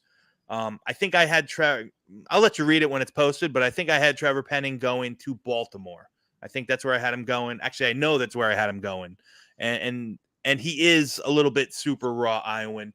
But I think that if the plan is to have him as a tackle, I think he's got a lot of work to do. But I think he can move inside the guard and with just his sheer force and power, I think he can, I think he can make headway right off the bat. But a lot of people like him at tackle. A lot of people see him as the right tackle. And this tackle class falls off a cliff. The interior lineman class falls off a cliff after a certain point. So guys like Trevor Penning, who might be raw, but but still have that, show the skills and still have that higher potential, are going to be grabbed earlier. Because I think like I said, I think the linemen, after a certain point, unlike some of these other classes, unlike the safety class, unlike the tight end class, unlike the linebacker class, which is ridiculously deep, the offensive linemen, they're very top heavy. And then there's a steep drop off, especially on the inside. You take Linderbaum and, who are the other big interior lineman names that are talked about? Kenyon Green, Zion Johnson, right? Maybe Darian Kennard after that. I mean, if you don't grab one of those guys, you wait and hope and grab your project in the 6th or 7th round. Yeah, and Stud City says I think Miami definitely might snag McBride, but I also think that Miami really needs to go offensive line already and stop bullshitting around. They have trouble at offensive line, and I really could see them taking Zion Johnson, to be honest. It'll be interesting. It'll be interesting to see what Miami does. New coach in town, obviously. A new coach in town with a scheme that we know very well. You know what I mean? So I think there's going to be a lot. J. Cole, you ask me this every week, man. I told you I'm Italian. I love chicken cutlets. I think there's going to be a lot of guys that fit that we're going to be kind of on the table with Miami. Laken Tomlinson's a perfect example. I mean, he's a no-brainer to come to the Jets, knows the offensive scheme, and now he's a no-brainer to go to Miami. Because it's a perfect scheme. Mhm. So, say we don't get Lakin Tomlinson and Miami does. Now the need for an offensive lineman for Miami, maybe dissipates a little bit, and they could go, if they don't make any moves, they could go wide receiver, or they could land Trey McBride if they don't bring back Mike Gesicki. Yeah. Rusty, he's not the only one that thinks McBride could go in the first. I absolutely think McBride could go in the first. Why not? I have him going in the first in my first mock draft. He's an animal. I mean, the combines, he was amazing. He had a great combine. He stood out above every other tight end by miles, in my opinion. Now you need to figure out how to incorporate potential trades in the offseason moves. Get Mo. Maybe next week we'll have some trades done. You never know.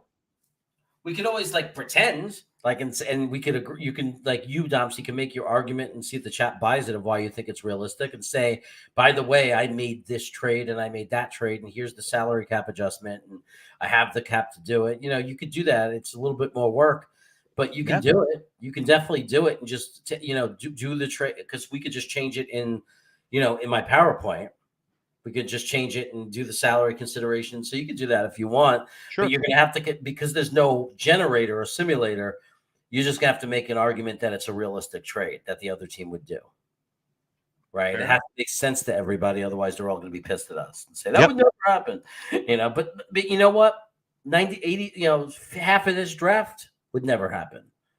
So, I mean, it's just having fun. Again. Well, to the same point, us having 11 or 12 draft picks in this draft, that's never going to happen.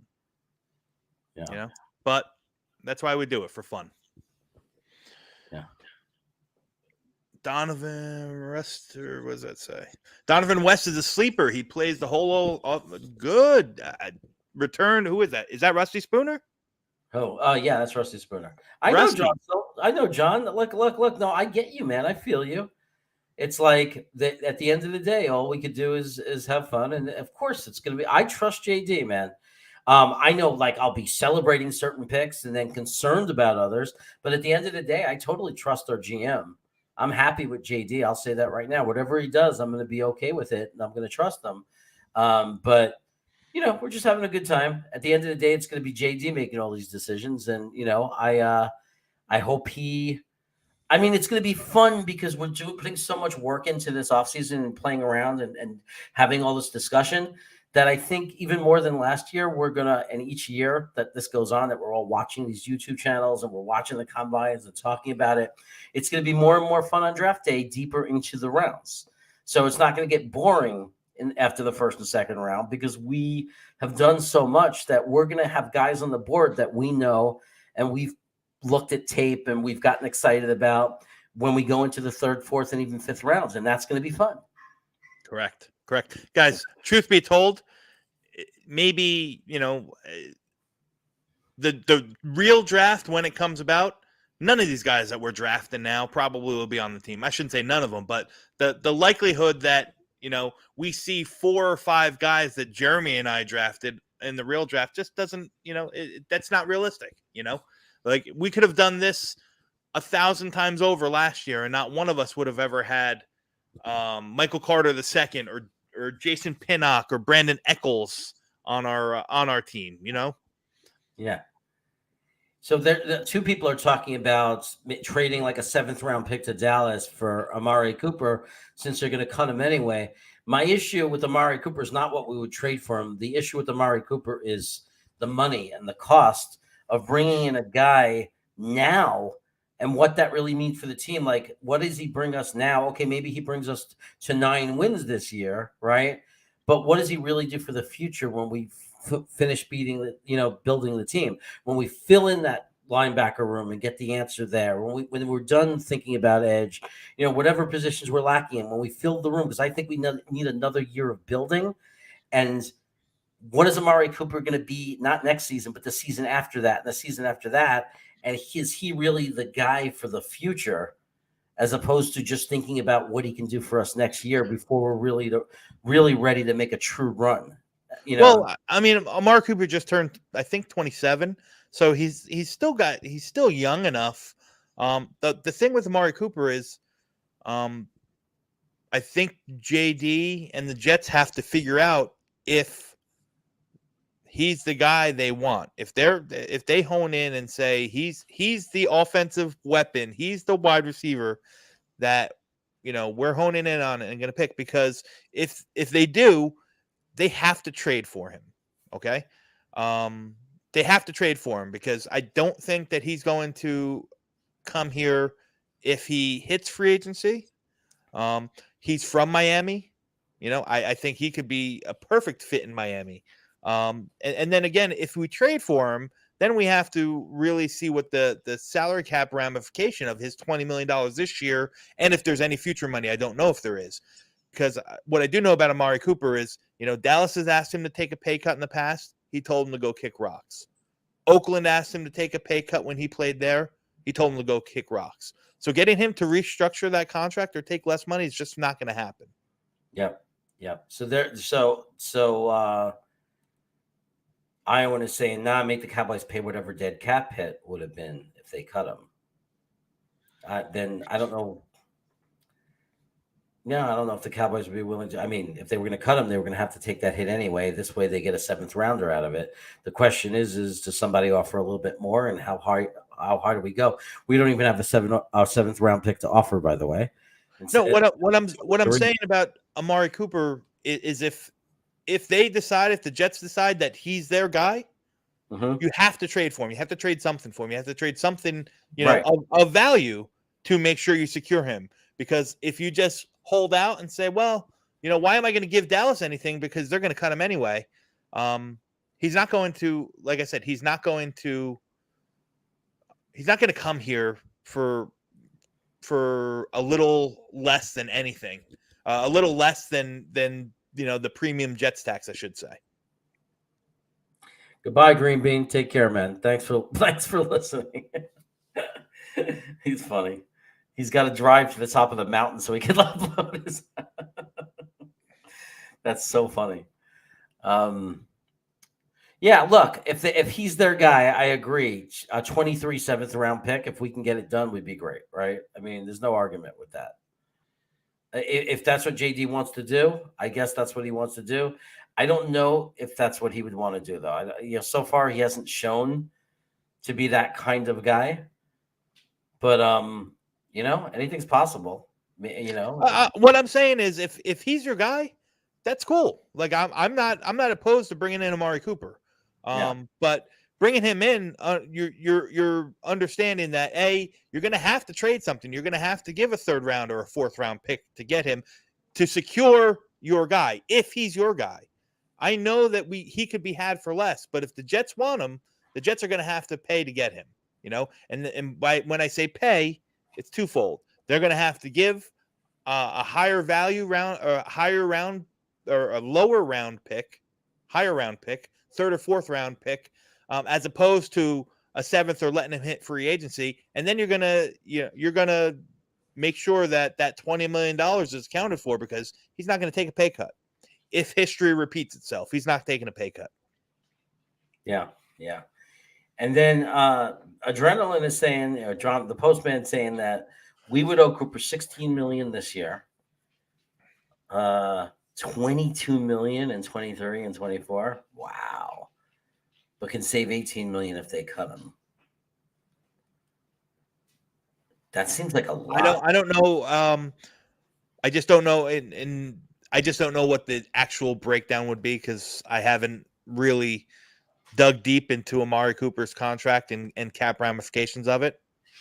So I'm just not a tremendous fan of Cooper. Like, I like him. I'm not saying I wouldn't want him on the team, but for that kind of money, when you get up to that kind of money, I just think there are better guys, in my opinion. I just think we can get someone better for that kind of money. Listen, as a Jets fan, it kind of irks me a little bit. I get it, but it irks me a little bit. Like, if I'm one of these guys, if I'm Amari Cooper and I'm coming into, I'm been in the league 7 years now, haven't won, but I've made a name for myself, arguably, you could probably say he's a top 20 receiver in the league, right? Yeah. If I hit free agency, I'm going to go to there's 2 things that make sense to me. 3 things that make sense. I'm going to go to the team that pays me the most. I'm going to go to a team that has the best chance of winning, and I'm going to go to a team closest to where my roots are, right? My family and what I'm familiar in and where I know, And I don't think the Jets hit any of those for Amari Cooper. We don't hit any of them. And we don't hit any of those for a lot of these guys, outside of maybe Jeremy Ruckert. Yeah. So Stud City says, I like the idea in any scenario of trading a 5 for something, like if it was a different, like for any player, like if they did something where we traded a 5 but got back a 6 and a 7. The one thing I really like about that is I like the idea of not having to watch the 6th and 7th round go by without, and watch us lose guys before we get to do the undrafted free agents. So it is, I'm hoping for next year, like at some point we get to be a team that has a 6th and 7th round pick again. Yeah. Listen, a trade like that makes sense to me too, Stud City, and I think that's what we got for Steve McClendon, if I'm not mistaken, right? We gave up Steve McClendon. No, yeah, we gave up Steve. Was it Steve McClendon? No, I don't remember. one of these trades that we just did, whether it was Steve McClendon or Williamson, Avery Williamson, we traded a player and a pick and got back a higher pick or something along those lines. So, Gitmo saying, why not take a flyer on Robinson, who you might get at a discount? Allen Robinson, I'm assuming you're talking about, Gitmo. Listen, sure, but what's the discount? That's what I'm curious to know, because that's kind of an MO that I've heard a lot. Well, you're going to get Allen Robinson at a discount. Why? Allen Robinson just came off of, 2 kind of mediocre to, bad seasons statistically, right? He just came off of a team with an offense that couldn't move the ball. He just came out of Chicago where it had an offense that couldn't move the ball. Had a young rookie quarterback. If I'm Allen Robinson, again, the Jets probably aren't going to be high on my list. Knowing what he's knowing, Allen Robinson, and then what discount is he going to get? Allen Robinson is still going to cost you $13 to $15 million a year. Absolutely. Is that a discount? Maybe. I don't know. Yeah. And so they're arguing in the chat whether Robinson is good or not. Obviously, Chicago wasn't a great situation, but there's going to be GMs that feel differently, right? They're going to argue. Some GMs are going to feel, they're going to look at the tape. They're going to, they get the all 22. They're going to see, was he open on his routes? Well, there was a lot of plays where it looked like Justin Fields had nobody open. He was running around forever, looking. Was it because he couldn't find an open receiver, or was it because nobody was open? I mean, listen, it probably had a lot to do with, a little bit of everything, a young quarterback, an offensive line that was in shambles, an offensive scheme, and an offensive coach who just kind of didn't get it. So listen, I'll say this about Allen Robinson: when the ball was thrown his way, the few times that it was per game, he usually caught it. You know what I mean? Allen Robinson's, he's a great receiver, and I think he would fit the scheme because, he's known for those yards after the catch. He's not he's not super fast anymore. As he's getting up there, I think he's probably 28 or 29 himself. But if you told me Allen Robinson, we could have Allen Robinson at, 3 years, $13 million. I think you got to consider it, just along on this, at least on the same level that you consider trading for a $20 million Amari Cooper. Yeah. I mean, I think that I honestly believe that there's tape that they have that not everybody has. Like they have an entire staff of people. They're going to look at the all 22. They're going to look at his routes. They're going to look at every play. How does he run the routes? You know what I mean? Was he open? Was he creating space? They're going to look at all those things. If it truly was that it was the fault of the quarterback trading him throwing him the ball, or if it was they weren't finding him, or if there was not enough time for the quarterback, like they're going to know all of that because they have the tape and they have the technology to analyze all of that. And don't think they're spending 12 to 13 million on a 3-year contract without analyzing every little aspect, because they're going to do that. So if they signed him to that deal, I would think, oh, they must have looked at the tape and realized this guy's got a lot left in the tank. He's still a very good receiver, and he was just in the wrong situation. Like that's what it would mean, and that's what it would tell me, because they're not just going to throw the money out there because of his name. That's not how, we know that JD doesn't operate that way. They got, and we also know that he doesn't overpay either. He pays what he think is fair market value and won't budge off of that, Yeah, absolutely. So, I mean, that's why I'm very like, this is all for fun. But when it comes to like the reality of what happens, I'm going to trust JD. And he's not perfect, but he did smart things. Like when he brought in Gerard Davis for $7 million, the linebacker from Detroit, right? I was like, what the hell is he doing? They're getting these real players, and this guy wasn't even starting and everything. But now I realize he was smart, because it was a prove it kind of thing. Only 1 year, right? He didn't leave us in a situation where we're stuck with this guy. It was a 1-year thing just to see. And some of the things he did hits, and some of the things he doesn't hit. He hit with George Fant, so sometimes you hit and sometimes you don't hit. I think that's a fair point. Also, like JD has put in a lot of these 1-year contracts, whether it be Gerard Davis or Keelan Cole was a 1-year, $5 million contract. What's his name? The guy's name is missing me right now. Come on, Chad, help me. The safety, LaMarcus Joyner. Another 1-year contract. Yeah. He's for a couple years now. He's put these guys on these 1-year contracts to, because you needed to put some, you needed warm bodies. You know what I mean? The Jets were so void of talent that he needed to bring in some guys that could possibly help and produce better than what the guys on the roster were doing prior to, and at the same time, not keeping the future and our cap situation in good shape, which is why we've had so much money the past 2 years. All right. So I think this is the make or break year. This is the year that he's got to start spending some of that money. Now, when I say that, we know that he's not going to overspend, you know what I mean? But I think, he started doing, Fant was a long shot.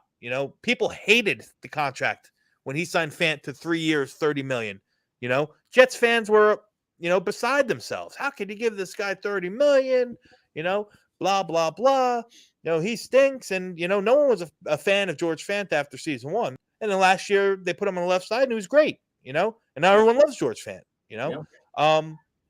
Corey Davis, he stepped out of the, that whole one short-term contract and spent some money on a 26, 27 year old receiver who could step in and be a part of the nucleus, not just a body to fill. Now he's a building block. George Fant was a building block. Corey Davis was a building block. Carl Lawson was a building block. You know what I mean? So we have those blocks, and those blocks are being, topped off with some of these draft picks that we're getting. I mean, the draft last year was phenomenal. He's got to hit a home run again on this draft. Do you like raviolis? Of course you like raviolis. You're Italian. I don't know why he keeps asking these questions. This is my chat. This is what it's come to. This is my chat. This is what I've created, Dom. Bacon wrapped deep fried pork chops are amazing. Pork chops are delicious. That's my chat. Yeah, that's what I created it. Yeah. So I sorry to interrupt you, but I just had to tell you, I've created that. But that's okay. The Stud City is going to run for the hills if we don't get back to talking football. So, but no, Jets would have to get Cooper to work out a new deal with guaranteed money, which I think Cooper would want that security. As I said, I agree with the sentiment, but as I said, that ain't happening. Amari Cooper is not going to renegotiate. That's why he was, that's why Oakland got rid of him. Dallas has approached him supposedly on numerous occasions this year and years past, because Dallas likes to play that salary cap game, where they're way over and they'll just kick the can down the road and worry about it later. Take the money and we'll switch it to, we'll change your salary to a bonus, and gave you voidable years and stuff like that, along the same lines of what New Orleans has been doing for years, and the Rams are now getting into. But Amari Cooper is not going to restructure that contract. Yeah, I mean it's worth a shot. I mean, I don't know if they allowed permission to talk before trades, like if he wasn't cut, and it was like, and would Dallas say as part of the thing, because they do sign and trade and signs and things like that, sign and restructures. So I imagine if you get permission when you're in the talks, you might get permission to talk to the player and say, would you be willing to, or the agent at least. So I don't know, but look, if somehow Amari Cooper becomes a Jet, I think it means JD worked something out that he could live with and believes that he'd make our offense a better offense and our team a better team. Yeah. So what about bringing on Juju for a 1-year prove-it deal? Look, we already saw prove-it deals are safe and fine, because they're not, because you're not locked into things. You don't create problems for yourself. And I think that's the point that Thompson was making, is that if you look at the guys he brought in the 1-year deals, they're guys where we wipe our head and say, whew, it's lucky we didn't trap ourselves in there. And with Marcus May, he made the right decision. He didn't trap us into Marcus May. He said, I already got you for $10 million, then $12 million. And then even if another year, if I wanted you for 50, like why would I sign you to a guaranteed longer term contract unless you gave me a discount? And it was the right decision, because now he blows his ankle and nobody's paying him anything near that money anyway. And we're so relieved that we didn't. So JD keeps making the right choices, which is why I trust him, right? Because the misses were short-term contracts where it doesn't hurt us long-term. And he's hitting on guys that are the longer-term deals. So you could see he's using really good judgment.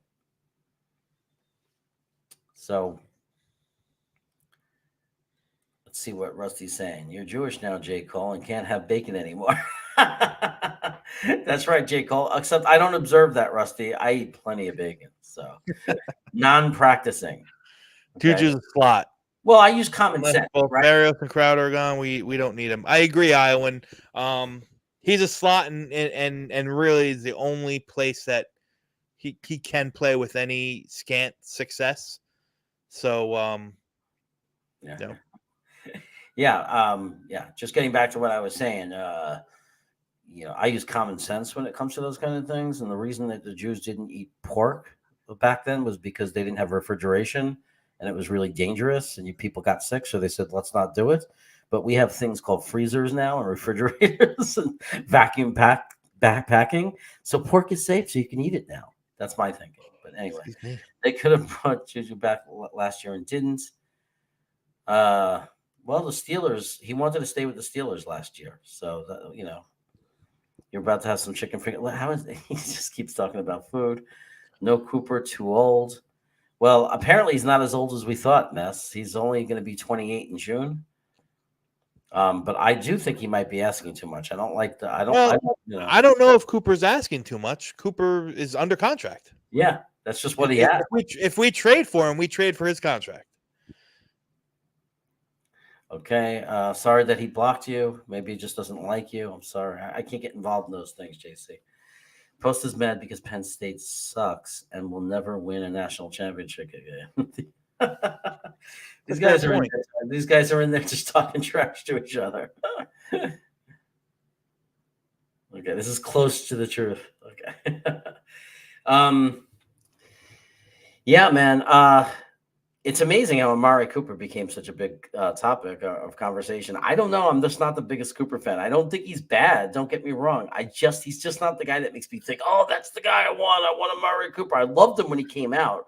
I loved it when the Raiders took him. I thought he was, but I think he has amazing games where he's just unstoppable.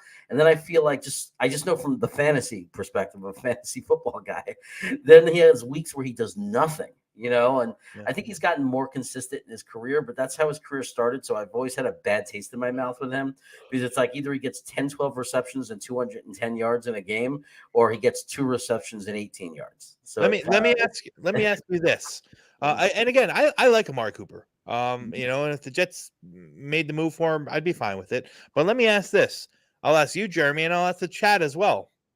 Would you rather trade whatever the trade is, that our lowest pick possible for Amari Cooper and a 6th rounder, or so would you rather take on $22 million for 3 years of a 27 or 28-year-old Amari Cooper, or would you rather have 3 years at, say, $8 million, maybe $9 million per for a 25-year-old DJ Chark?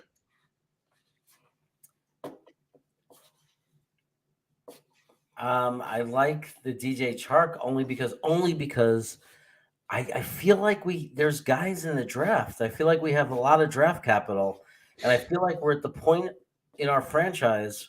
Like if we were a team competing for a Super Bowl, if we were a playoff team last year and we wanted to make those steps to the Super Bowl, I might be thinking Amari Cooper, right? Or Godwin and the best guy we can get. But I'm thinking for where we are as a team right now, I'm thinking just take a solid guy in the room like Chalk and then go into the draft and get your Christian Watson or get your Garrett Wilson or however, if they want to go high, get your Treylon Burks if he slips to the second, whatever they want to do. Get the guy in the draft. Give Elijah more time to see if he's going to be our WR1. Let's just stay with what's working. Let's bring in talent that's on the cheap for now and not look to spend money in areas we don't have to spend money. If there was no one in the draft, okay, maybe there's no one in the draft. But we got so much draft capital, I would just rather, just wait until and use the draft and give Elijah more time. And I think that within a guy that we could take in the draft and giving Elijah to see what he's going to be, I think we can fill that spot up and get that alpha we're looking for in the room. And maybe they both hit. Maybe we end up with 2 number ones, with 2 WR1s. Maybe we end up with an amazing Elijah Moore, and maybe we end up with a Watson or a Burks who ends up lighting it up. And then all of a sudden we have these 2 studs and Corey Davis and Braxton Berrios, and we're looking and we're like just on, walking. Well, we don't have Braxton Berrios yet. Yeah, but like if we were to sign him, like so maybe we get Chalk, Corey Davis. Listen, I don't know, and Treylon Burks, for example. I don't have an opinion on. I don't know which way I'd lean, to be honest with you, between Cooper and Chark. I was just trying to think of a free agent guy who's, a little bit younger, a little bit cheaper, and and would have some ability to play on the Jets. You know what I mean? So that's why Chark just came to mind. I don't know if I would choose one over the other. We talked about alpha. Alpha players in the room, and Amari Cooper's at alpha. You know what I mean? So, we can keep saving money and giving short contracts and so on and so forth, but at some point we're going to have to spend money, and but JD seems to like to attack that second and third tier of free agents. He hasn't made the big splash with the big name yet. Even Carl Lawson wasn't, considered a top tier when he came in. He was that second tier free agents. Yeah, well, I think it's just timing when you're ready to make that big splash. I just think it's what's your foundation, what's your team, what's your needs, and I think there's a time where you can make that big splash. But whenever he makes it, what I like is we have a GM with a plan, and I don't know that plan, and nobody here knows that plan. I think we're starting to see it unfold a little. We know more about his plan than we did a year and a half, exactly a year ago before the draft. I think that his plan is slowly unfolding, and we don't know the exact details of the plan. We're going to find out, but it's just good to have a guy that's just not randomly signing whoever they can sign and drafting guys randomly, that he has a real plan, a real structure that he's filling in, and you could see it unfolding. You could see it developing. Probably not people on the outside that's not intimately, following this for the Jets. We just look like the same old Jets to them, I'm sure. But I see what's going on under the covers, right? There's a plan. There's something happening right now for this organization, and I like it. So whatever he does, he's going to do, and it's going to hopefully work. I mean, and that's why what we were saying is if we want to finally stick to a plan and not constantly be starting over again, We need to win those 8 games, right? We need to start winning. We can't keep winning 4 games. We can't win 3 to 5 games this year. We need to win 7 to 8 games and make sure these guys are safe in their seats so that the Johnsons don't do anything crazy and we get to stick to our plan. Because that's what we haven't done as an organization. And I think that's where we are. I agree with every sentiment that you just said. Yeah. Wholeheartedly. Yeah. Australian Bismo Charismo comes in and says, hey, anyone got some budget value guys we can pick up in free agency for the following positions: safety, guard, linebacker. Well, I think I did that at linebacker with Walker Jr. I think I think you undercut Walker on what his real market value will be in the real draft. I mean, I know it fit in the simulator and that's how we ran it or how you ran it. So I think Walker's going to be a little bit more expensive. I'm trying to think off the top of my head. The guard class, I don't know. The safety class, there's a lot of, the safety free agents, there's a lot of them that are out there. I guess what you consider cheaper value is the question, and I don't know. And that, again, that's a question that I don't know. I don't know what, the average going price for, your run of the mill safety is, is it, 3 years at $6 million per year, or is it, 1 year, $5 million, like we paid LaMarcus Joyner last year? Mm-hmm. Yeah.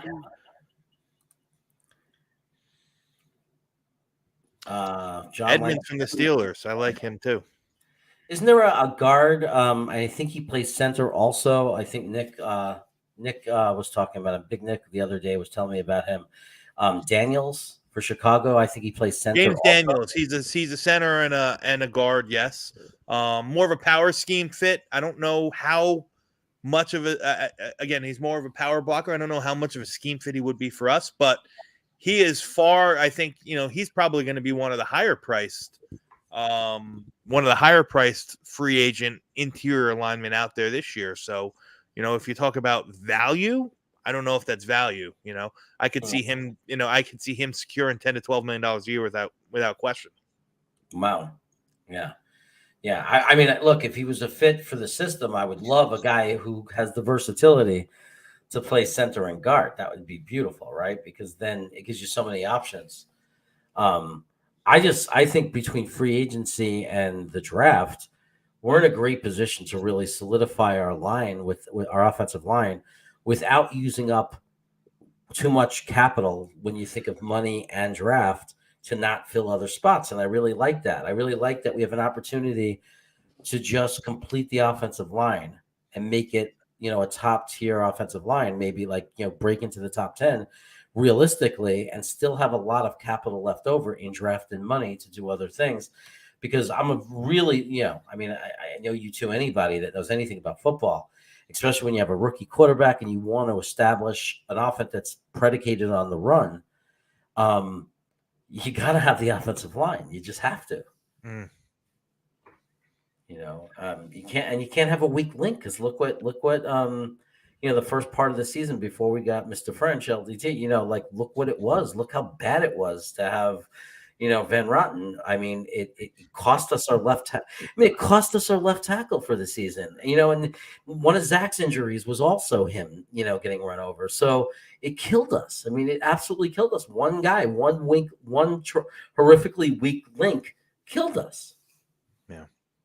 Listen, I'm so excited to what this offseason is going to bring, because I think it'll put a lot of the speculation aside on things that we really need to fill in the draft, and things that can kind of go to the bottom of the list. Yeah. So, all right, everybody.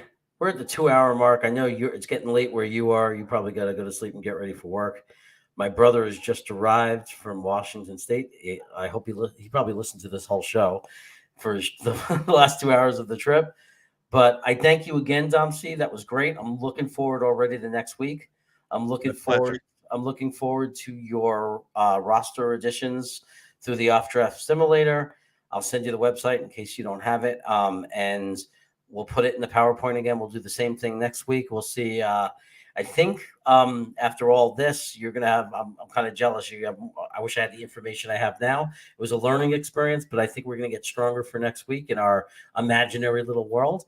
And I thank everybody in the chat for being here. Tonight was a great night. Again, you guys kept the stream totally alive with tons and tons of comments, tons of great suggestions and questions and opinions of your own. I appreciate it. I appreciate the support. If you haven't subscribed to the channel, I know most of you have, but if you haven't, subscribe. I'm one away from 300, which means probably towards the end of this week, I'm going to be giving away a few t-shirts.